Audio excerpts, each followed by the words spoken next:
So a fracture requires reduction by which alignment of the bone broken and is restored. आता ज्यावेळेस हा long bone आहे, समजा असं इमॅजिन करा, हा ब्रेक झाला, याला एका लाईनमध्ये ज्यावेळेस आपण आणतो त्यावेळेस आपण त्याला रिडक्शन असं म्हणतो. काय म्हणतो? रिडक्शन म्हणतो, जेव्हा त्याला अलाइनमेंटमध्ये आणतो. तर मग आता याच्यामध्ये इथे इमेज दिलेली आहे, हे वेगवेगळे फ्रॅक्चर्स आहेत. हा क्लोज आणि ऑब्लिक फ्रॅक्चर आहे, ऑब्लिकली फ्रॅक्चर झाला. हा हॉरिझॉन्टल आहे आणि ही स्किन इंटॅक्ट आहे. बघा इथं स्किनला काहीही झालेलं नाही आहे, म्हणून हा सिम्पल फ्रॅक्चर आहे. पण जर स्किनच्या बाहेर आला, स्किनला पण ऊंड झालं, तर तो काय होतो? Open or compound fracture. Generally open fractures त्याला म्हणतात. सो क्लोज जिथे स्किन इंटॅक्ट आहे, म्हणजे माझं जर हा हात फ्रॅक्चर झाला पण हे स्किनला काहीच झालं नाही, तर हे क्लोज फ्रॅक्चर. पण जर बोन बाहेर आलं तर मग ते ओपन फ्रॅक्चर. आणि जर बोनचे 2-4 तुकडे झाले किंवा 2 बोन इन्व्हॉल्व झाले तर मग त्याला कंपाऊंड फ्रॅक्चर्स असं म्हणतात. हिलिंग और repair of the fracture take place in 3 stages. 3 stages. सगळ्यात पहिले ग्रॅन्युलेशन टिश्यू तयार होतात, मग त्याचं कॅलस फॉर्मेशन होतं आणि कन्सोलिडेशन और मॅच्युअर बोन तयार होतं. सिम्पल आहे. सिम्पलमध्ये काय आहे की असं छोटे ग्रॅन्युलेशन तयार होतात.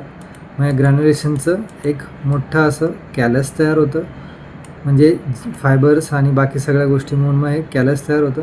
आणि हळूहळू मग हे डेन्स आणि फर्म व्हायला लागतं.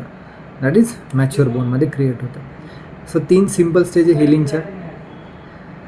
त्याच्यानंतर axis and second cervical vertebra may get fracture if dens axis get separated from the body.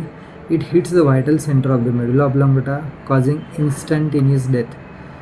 हे आपलं ॲटलस वर्टिब्रा आहे. एखाद्याने फाशी घेतली तर त्याच्यामुळं मेडुला ऑब्लांगेटा आणि स्पायनल कॉर्डला इंजुरी होते आणि त्याच्यामुळे इन्स्टंटेनियस डेथ होते. सो हँगिंग टिल डेथ असं एक फ्रेज यूज होते ज्यावेळेस क्रिमिनल्सला फाशी दिली जाते, की फक्त लटकवायचं नाही तर मृत्यूपर्यंत लटकवायचं. आणि हे ॲटलासमुळं होतं, म्हणजे चोकिंग होण्याच्या पहिले ॲटलास फ्रॅक्चर होतो, स्पायनल कॉर्डला इंजुरी होते आणि मेडुला ऑब्लांगेटामधनं ते जातं. दुसरं क्लिनिकल आहे रिकेट्स, जिथे व्हिटॅमिन डी डिफिशियन्सी असते. व्हिटॅमिन डी डिफिशियन्सी असेल तर calcification of the cartilage fails and ossification of the growth zone is disturb. Rickets affect growing bone. Therefore, the disease developed during period of the most rapid growth of skeleton. 3 महिन्यापासून 3 वर्षापर्यंतच्या ग्रोथमध्ये जर problem आला तर rickets develop होतो. Osteoid tissue is form normally and cartilage cell proliferate freely but mineralisation does not take place. इथे mineralisation होत नाही. This results craniotabes rachitic rosary at costochondral junction, Harrison sulcus at diaphragmatic attachment, enlarge epiphyses in limb bones and spinal and pelvic deformity. वेगवेगळ्या ठिकाणी deformities असतात.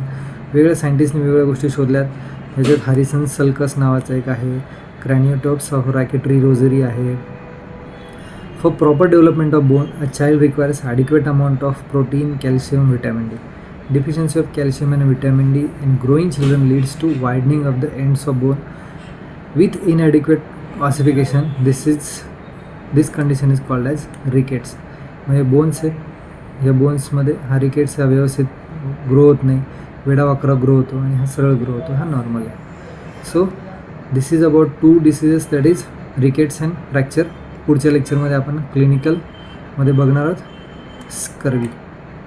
So पुढच्या लेक्चरपर्यंत थोडंसं relax, बाकी आपण पुढच्या लेक्चरमध्ये बघू. थँक्यू.